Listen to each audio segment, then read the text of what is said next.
नमस्कार बंधुगण, लिजा मैजिमिक्स को आपन को स्वागत।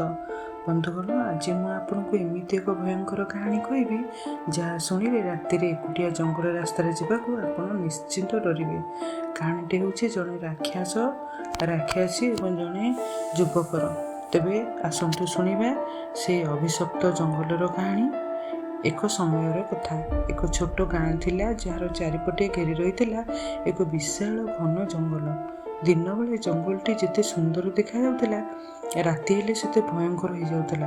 गाँर बुढ़ा लोक माने कहूथिले सूर्य अस्त हेबा परे ए जंगल भितर को केही भी जीवे नाही। सेठारे जने राक्षस और जने राक्षसी रहंती।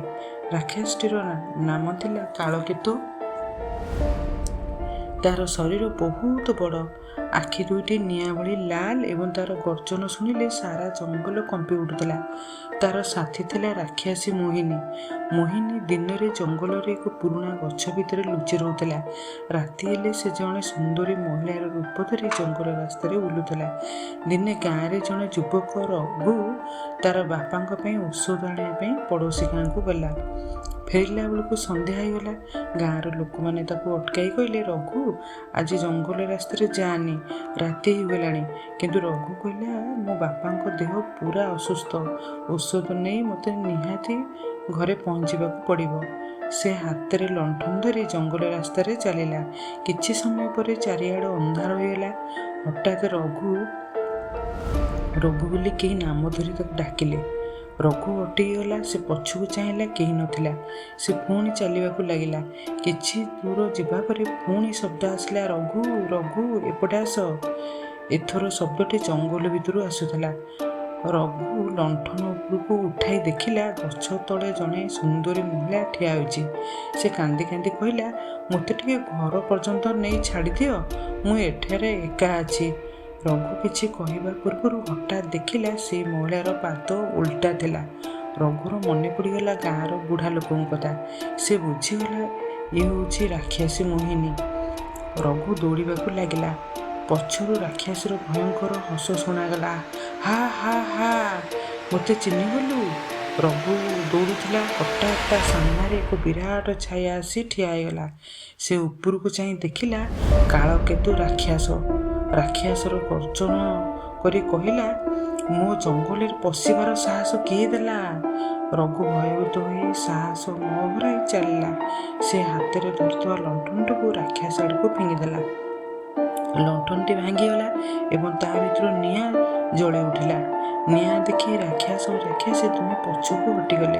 रघु से सुजोग देखी दौड़ी जंगल को बाहरीगला। किंतु ताकू जना नथिला जे राक्षसी ता पछे पछे आसुची। गाँ पाखे पहुँचवा समय रघु हठात एक अजଣା शब्द शुणिला, तू भावुचु तू खसीगलु।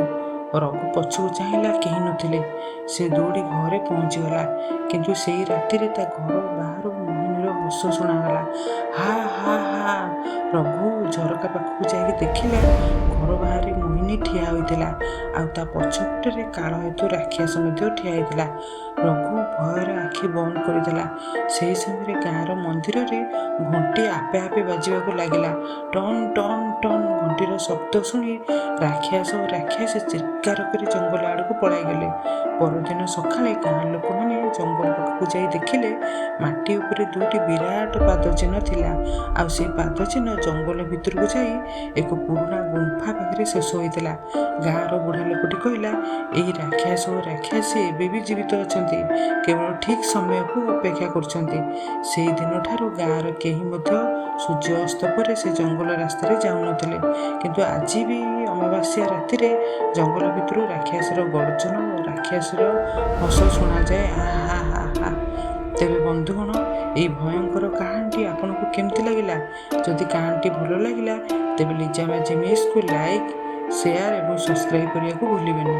पुणी एमती एक रहस्यमय और भयंकर कहानी सहित देखावा। से पर्यंत भले रुहतु। हाँ, राति जदि कहीं आपण नाम धरी डाके पछकू केबे भी बुली देखिबे नाही। धन्यवाद।